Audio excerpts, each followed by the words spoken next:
Halo teman-teman, jadi di video ini kita akan bahas tentang perdagangan off-chain. Apa itu perdagangan off-chain, bagaimana cara perdagangan off-chain bekerja, bagaimana cara memilih CEX atau bursa terpusat yang tepat untuk melakukan perdagangan.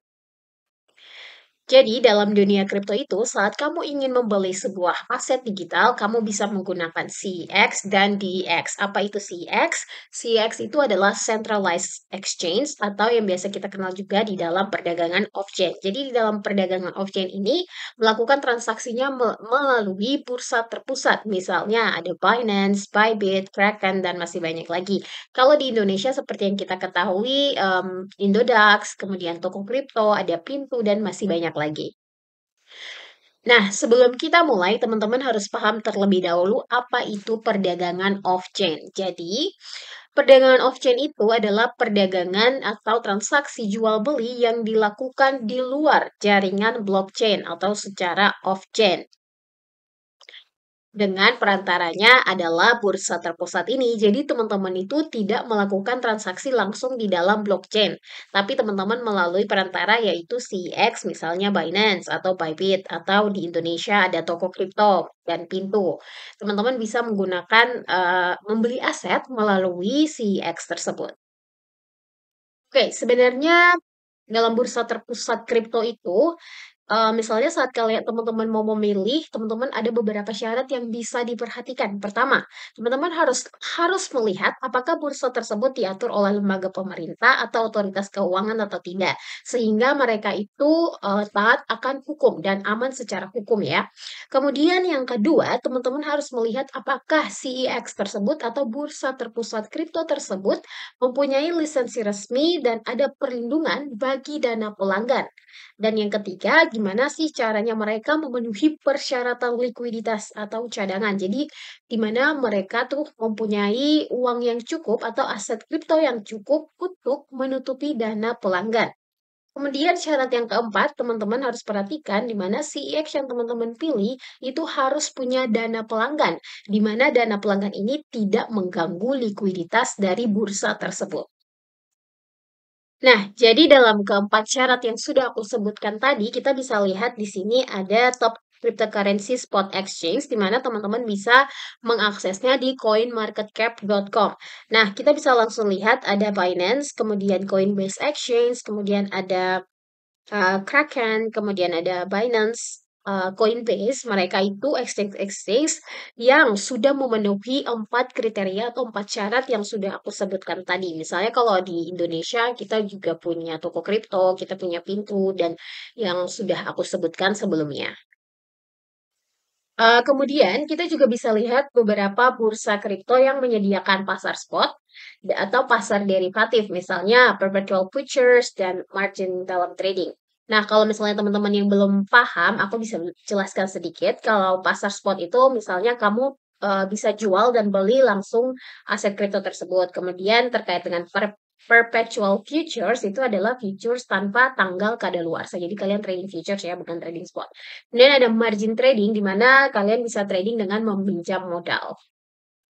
Contoh-contoh yang exchange yang menyediakan ketiga fungsi tersebut ada Bybit, kemudian ada OKX, kemudian ada KuCoin, ada Gate.io, dan HTX atau HTX. Itu mereka yang menyediakan trading spot, kemudian pasar derivatif, misalnya perpetual futures dan margin trading.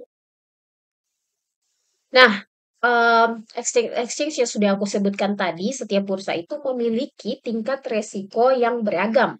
Terus ada yang resikonya counterparty, ada withdrawal risk, ada information risk. Misalnya yang counterparty itu adalah resiko kegagalan pihak lawan. Kemudian withdrawal itu, jadi withdrawal risk itu adalah resiko kesulitan saat kalian harus melakukan penarikan dana. Terus ada juga information risk di mana ada potensi keamanan atau apa ya, database-nya yang rentan kena hack.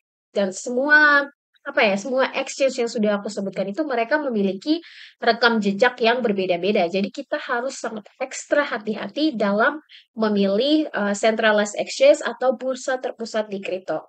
Oke, mari kita bisa hari ini aku juga mau langsung melakukan transaksi di CX, salah satu CX di Indonesia. Ayo kita lihat. Oke, sekarang aku udah ada, kita masuk di contoh langsung, melakukan transaksi melalui salah satu exchange atau bursa terpusat yang ada di Indonesia. Teman-teman bisa lihat di sini aku contohnya pakai toko kripto. Nah, ini kira-kira tampilannya saat kita buka toko kripto di laptop atau melalui komputer. Jadi saat melakukan transaksi di centralized exchange atau melakukan perdagangan di bursa terpusat, hal yang perlu kita perhatikan adalah berapa banyak aset yang ingin kita beli. Kemudian eh, kita juga harus memperhatikan total dari biaya transaksi tersebut. Sebelum akhirnya kita melangkah lebih jauh, ada 3 komponen utama atau 3 hal utama yang perlu kita perhatikan sebelum akhirnya melakukan perdagangan di bursa terpusat. Yang pertama itu kita harus perhatikan harga asetnya sendiri.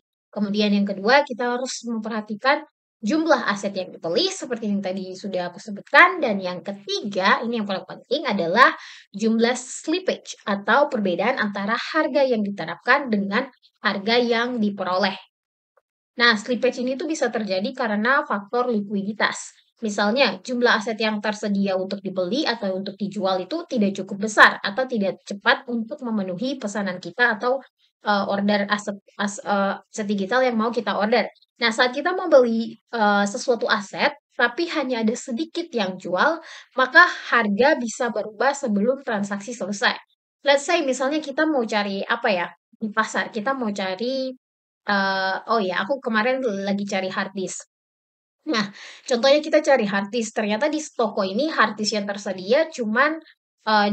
Misalnya aku butuh hard disk eksternalnya 3 ya, tapi yang tersedia cuman 2 dengan harga 500.000 misalnya ya, 500.000. Sementara di toko yang lain ada satu harga lagi, satu hard disk lagi dan sisa satu, tapi harganya itu 600.000. Ternyata tuh ada selisih. Tapi mereka di dalam satu ruko yang sama, tapi beda toko aja. Misalnya seperti itu contohnya. Tapi uh, selisih, bukan selisih, ketambahan harga ini, yang misalnya perbedaan harga ini tuh yang membuat slippage ini terjadi. Nah, sementara itu contohnya ya. Sementara kalau yang terjadi di dalam exchange atau bursa terpusat, itu misalnya kita mau beli 5 Bitcoin. 5 Bitcoin ini dengan harga per Bitcoinnya itu $64.000. Misalnya ya, kita udah langsung tentukan quantity nih. Kuantitinya 5 Bitcoin dan harga per Bitcoinnya itu $64.000. Namun ternyata yang tersedia di pasar itu hanya 3 Bitcoin dengan harga $64.000. Tapi saat kita input transaksi, saat kita input kuantitinya itu sudah langsung 5 Bitcoin. Jadi secara otomatis akan mencari penjual lain. Sayangnya harganya itu akan berbeda. Harganya biasanya akan lebih tinggi. Misalnya kita udah dapat 3 Bitcoin di harga $64.000. Dan sistem itu dengan sendirinya akan mencari 2 lagi yang lain tapi dengan harga yang berbeda. Misalnya harga 2 yang lainnya itu harga per Bitcoinnya $64.500. Nah, dengan sendirinya sistem akan menambahkan keduanya itu. Jadi dari 3 Bitcoin dan 2 Bitcoin, tapi harga 3 Bitcoin yang kita sudah temukan itu $64.000. Sementara 2 lainnya itu 64.500. Nah, ketambahan 500 ini nih yang disebut dengan slippage, di mana harga awalnya yang kita expect, uh, yang kita lihat awalnya 64.000, terus pas jadi selesai transaksinya, oh ternyata ada 2 Bitcoin yang per harga Bitcoinnya itu 64.500. Nah, jadi slippage ini terjadi saat pasar tidak punya cukup aset pada harga yang diinginkan. Oke, jadi kemudian selain slippage, yang kita perlu memperhatikan juga adalah biaya transaksi, termasuk biaya komisi dan biaya lain yang dikenakan oleh bursa itu sendiri atau exchange ini sendiri, exchange terpusat ya, atau centralized exchange. Oke, maksudnya gimana? Maksudnya adalah setiap kali kita melakukan transaksi di bursa terpusat, itu tuh ada biaya tambahannya. Nah, biaya ini itu tergantung posisi kamu sebagai taker atau maker di bursa terpusat atau di CEX. Nah, maksudnya taker sebagai taker itu begini, misal si A mau beli Bitcoin dengan market order atau pesanan beli langsung dengan harga pasar saat ini. Tahu dia mengambil harga yang sudah ada di pasar, misalnya Bitcoin 64.000, oke, aku ambil aja, aku langsung beli satu Bitcoin dengan harga $64.000. Itu namanya taker. Namun, kekurangannya biasanya saat kamu menjadi seorang taker ini, biaya transaksinya itu akan lebih tinggi. Nah, taker itu untuk taker. Sementara maker ini berbeda. Maker ini kita yang membuat limit order beli dengan harga yang kita tentukan. Misalnya, harga Bitcoin sekarang $64.000. Tapi kita mau beli Bitcoin dengan harga $63.000.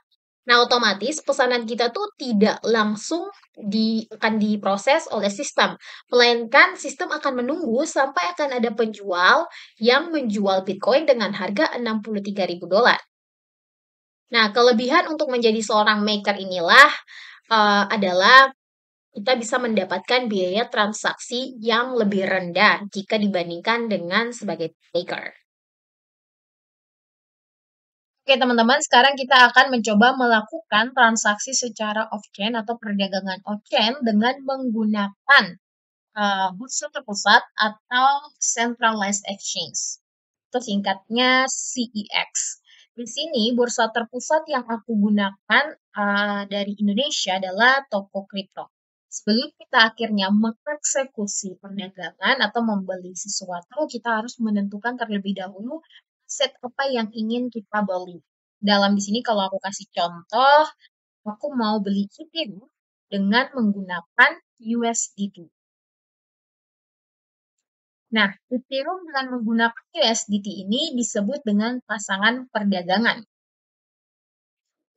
Kemudian, pada exchange juga ada yang namanya order book di sini. Terus, ada spot di sini, di mana teman-teman akan bisa membeli aset ini. Kemudian di sebelah paling kiri sini ada tools untuk melakukan technical analysis. Misalnya trendline, kemudian menggunakan Fibonacci retracement, kemudian teman-teman mau garis-garis, mau gambar resistance lines dan lain-lain sebagainya itu bisa di sini. Kemudian teman-teman kalau mau membeli aset, satu aset tertentu, dalam hal ini aku mau contohkan membeli Ethereum dengan menggunakan USDT ya. Nah, kenapa dua ini harus selalu ada? Nah, pertama karena ini yang disebut dengan pasangan perdagangan. Nah, kedua pasangan perdagangan ini berarti dua jenis aset yang bisa ditukar satu sama lain. Jadi misalnya kita bisa beli Ethereum menggunakan USDT atau sebaliknya menjual Ethereum untuk kita mendapatkan USDT. Nah, pasangan perdagangan ini disebut juga dengan numerator dan denominator atau penyebut. Jadi numerator itu sebagai pembilangnya dan denominator itu sebagai penyebutnya. Dalam hal ini, sebagai pasangan perdagangan Ethereum dan USDT, Ethereum di sini berperan sebagai numerator, sementara USDT berperan sebagai denominator atau penyebut. Oke, jadi dalam kripto itu ada yang juga dinamakan dengan stablecoin atau koin-koin yang harganya itu stabil dan tidak fluktuatif. Seperti yang kita ketahui, kripto itu sangat fluktuatif. Fluktuatif itu artinya harga kripto itu sangat naik turun. Tapi ada koin-koin yang harganya stabil. Salah satu contohnya adalah USDT. Nah, di sini kita mau membeli Ethereum dengan menggunakan USDT. Kenapa? Karena USDT itu harganya stabil. Sehingga kita tidak perlu khawatir karena adanya perubahan harga yang besar. Nilai 1 USDT itu biasanya hampir sama dengan $1 Amerika Serikat. Jadi, teman-teman sebelum kita di sini, sebelum kita beli, kita bisa lihat di sini ada order book. Jadi di order book ini yang sudah tadi aku bilang ada harga jual atau ask, kemudian ada harga beli atau bid. Kita bisa melakukan dua cara di sini. Yang pertama, teman-teman bisa lihat di limit order. Kita bisa menggunakan limit order dan market. Kalau di limit order itu, teman-teman perlu memperhatikan di order book sini. Kenapa? Karena di sini tercatat harga tertinggi dari harga jual dan harga tertinggi dari harga beli. Yang mau kita lihat di sini adalah selisih antara harga tertinggi dari bid atau dari harga beli dan harga terendah dari harga jual. Jadi kalau kita lihat di sini harga tertinggi untuk beli di 2621, sementara harga terendah pada saat orang jual adalah 2622. Kita kan mau beli. Jadi kita harus lihat harga orang jual itu yang paling rendah itu berapa. Dan kita bisa lihat di sini juga bedanya itu $1. Kalau di harga tertinggi beli itu 2621, sementara di harga terendah yang jual itu 2622. Jadi bedanya itu $1. Nah, perbedaan inilah yang disebut dengan slippage. Oke, untuk melakukan pembelian sekarang di waktu membuat video ini, mungkin harganya akan berbeda dengan pada saat teman-teman mau melakukan transaksi. Nah, yang harus kita lihat di sini adalah di tawaran bidnya itu 2614, kemudian di harga jualnya itu 2615. Jadi kita harus menaikkan harganya biar sama dengan harga terendah yang jual. Misalnya di sini harga terendahnya 2614, berarti kita harus memasukkan di sini harganya 2614. Oke, kita masukkan di sini ya. 2617 sekarang. Oke. Nah, cara lainnya adalah teman-teman bisa menggunakan market order. Jadi itu yang pertama kan tadi limit order. Nah, sekarang market order. Oke, jadi cara kedua ini kita menggunakan yang pertama tadi limit, yang kedua kita menggunakan market order atau pasar order. Nah, cara kedua ini sebenarnya kalau menurut aku lebih gampang karena kita tidak perlu melihat yang ada di order book sebagai patokan untuk beli Ethereum. Tapi kita bisa menentukan langsung seberapa banyak Ethereum yang kita mau beli saat ini ya.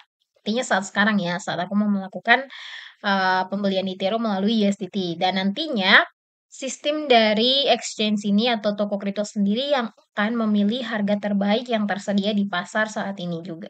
Saat ini atau saat transaksi sedang berlangsung.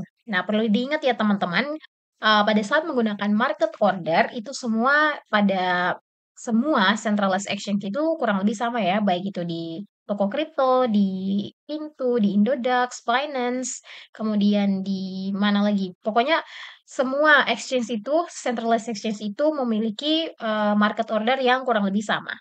Jadi saat kita menggunakan market order, kita tuh tidak bisa mengontrol harga secara spesifik, harga yang ingin kita beli. Nah, bursa ini, bursa terpusat, apapun bursa terpusat atau CX yang teman-teman pakai itu akan menggunakan harga pasar yang tersedia saat itu atau harga terakhir yang diperdagangkan atau mungkin bahkan harga terbaik yang menurut mereka itu bagus sesuai dengan jumlah yang kamu ingin beli. Jadi selama pasar memiliki cukup likuiditas untuk memenuhi pesanan kita, itu proses transaksinya akan berjalan dengan lancar dan akan selesai ya. Nah, misalnya di sini aku kan punya 21 USDT. Aku mau bisa ditentukan langsung di sini ada persentasinya. Misalnya kalau semua berarti 0,0075 Ethereum. Kalau aku cuman 50% dari USDT aku berarti 0,0040 Ethereum. Oke, kita bisa langsung aja klik buy, beli Ethereum. Nah, ini ada notifikasi di bawah tadi. Nah, kedua notifikasi itu yang menandakan bahwa pembelian kita sudah berhasil. Saat sudah berhasil, yang notifikasi tadi muncul, karena kita sudah berhasil beli Ethereum, kita bisa langsung ke riwayat order. Nah, teman-teman bisa lihat kan di sini. Di sini itu kita sudah beli Ethereum sebanyak 0,0040. Ini ya, jumlahnya 0,0040. Dengan rata-rata harga beli 26 4. Jadi kita nggak masukin manual kayak di limit order, tapi, sistem dari bursa ini tuh udah langsung, memberikan harga terbaik dengan jumlah total Ethereum yang kita beli itu 0,0040.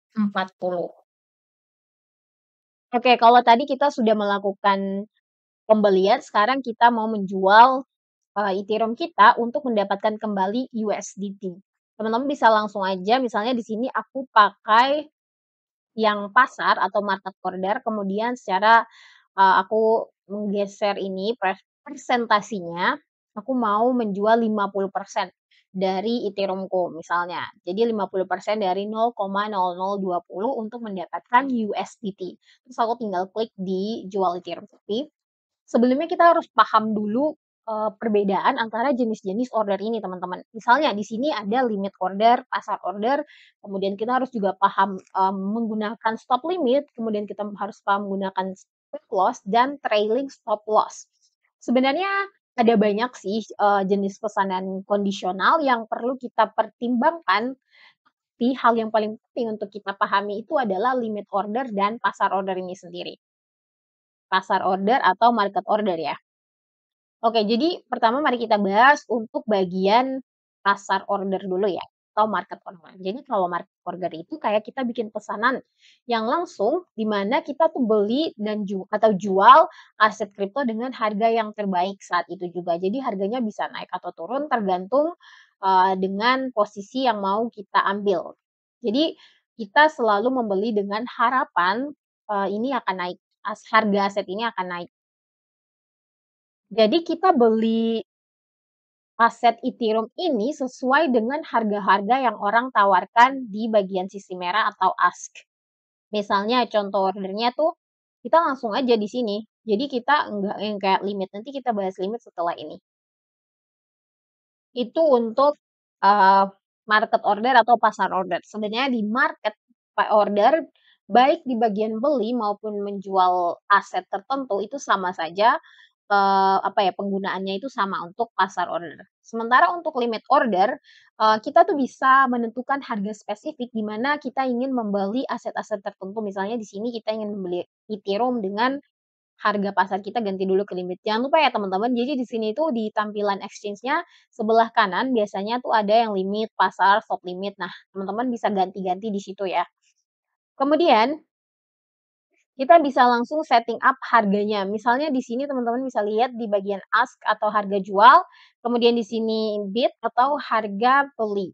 Nah, kalau misalnya kita mau beli, kita harus mempertimbangkan harga jualnya. Orang-orang jual tuh biasanya di harga berapa? Nah, di sini tuh paling tertinggi 2695 dan paling terendah 2684. Misalnya kalian mau setting up, oke, 2684 itu kemahalan. Oke, jadi setting up-nya 2650 atau bahkan 2600. Teman-teman mau beli di harga 2600. Maka teman-teman bisa langsung masukkan di sini harganya 2600. Nah, teman-teman bisa langsung masukkan di situ. Setelah masukkan, teman-teman bisa langsung beli, tapi pasar tidak akan langsung mengeksekusi pesanan teman-teman, melainkan, mereka akan menunggu nih, ada nggak yang mau menjual USDT sorry, ada nggak yang mau menjual, Ethereum-nya dengan USDT di harga 2.600. Jadi selama harga belum menyentuh 2.600, pesanan teman-teman tidak akan diproses. Jadi istilahnya tuh kayak teman-teman sudah menentukan limit limit teman-teman. Misalnya teman-teman mau, "Oke aku cuman mau beli di saat harganya 2.600." Berarti udah teman-teman tinggal nunggu aja sampai ada yang mau jual di harga 2.600 ini. Nah kalau misalnya sudah menetapkan harga, teman-teman tinggal tunggu aja nanti sistem di bursa terpusat ini akan langsung mengeksekusi harganya teman-teman yang sudah ditentukan. Oke. Di dalam limit order ada hal yang menarik, di mana ada beberapa case orang-orang itu membuat limit order di harga rendah untuk berjaga-jaga kalau harga kripto itu anjlok drastis. Biasanya hal ini tuh disebut dengan stink bin, di mana pesanan beli yang dipasang itu jauh di bawah harga pasar saat ini. Biasanya mereka akan memasang apa ya, beberapa limit order gitu pada berbagai tingkatan harga. Jadi mereka tidak hanya menetapkan satu harga saja, Tetapi ada beberapa penurunan harga aset. Nah, strategi ini tuh yang disebut dengan dynamic cost averaging. Artinya, teman-teman membeli harga aset secara bertahap atau secara tingkatan harga, baik itu membeli maupun menjual. Nah, misalnya kalau teman-teman membeli aset secara bertahap, saat harga turun itu namanya dynamic cost averaging in. Dan kalau teman-teman menjualnya secara bertahap saat harga naik itu namanya DCA out atau dynamic cost averaging out. Jadi sehingga teman-teman bisa mendapatkan harga rata-rata yang lebih baik. Oke, maksudnya gimana? Tenang, oke. Sekarang kita bahas contohnya langsung di sini ya. Nah, biasanya orang-orang akan membuat stink bin atau tingkatan harga pada chart-nya. Misalnya di sini teman-teman sudah lihat aku sudah menggambar beberapa level support di sini. Nah, orang-orang tuh biasanya akan nunggu sampai misalnya ya, kalau harganya turun ke sini, nembus ke sini, mereka akan beli sedikit. Kemudian nembus ke sini lagi, mereka akan beli sedikit lagi. Kemudian akan nembus ke sini lagi, misalnya harga nembus 1564, amit-amit jangan, tapi misalnya ya, misalnya harga menembus ke bawah dulu sebelum dia dengan harapan dia akan naik seperti ini. Nah, tingkatan harga inilah yang disebut dengan DCA atau Dynamic Cost Averaging In, di mana teman-teman menentukan tingkatan harganya 1, 2, 3 dan membeli secara perlahan sedikit-sedikit, oke. Sementara kalau misalnya DCA out itu di mana harga saat udah mulai naik, misalnya harga naik di sini 1, kemudian di sini 2, kemudian di sini 3. Oke, saat harga menyentuh menyentuh level resistensi ini di 1, oke, 2 beli lagi, jual lagi, 3 jual lagi. Nah, pada saat mereka jual di tingkatan harga tertentu ini, inilah yang disebut dengan DCA out atau Dynamic Cost Averaging Out. Nah, terus untuk menentukan dynamic, averaging cost untuk, in dan out itu gimana? Teman-teman harus paham dengan yang namanya technical analysis, yaitu menentukan support level, resistance level, dan juga Fibonacci retracement. Nah, ketiga analisis teknikal utama itu sudah kita bahas di kursus-kursus selanjutnya, jadi jangan lupa untuk nonton secara bertahap agar pada saatnya teman-teman sudah masuk ke video ini, teman-teman sudah paham dengan betul dan sudah bisa menentukan tingkat-tingkat harga teman-teman sendiri.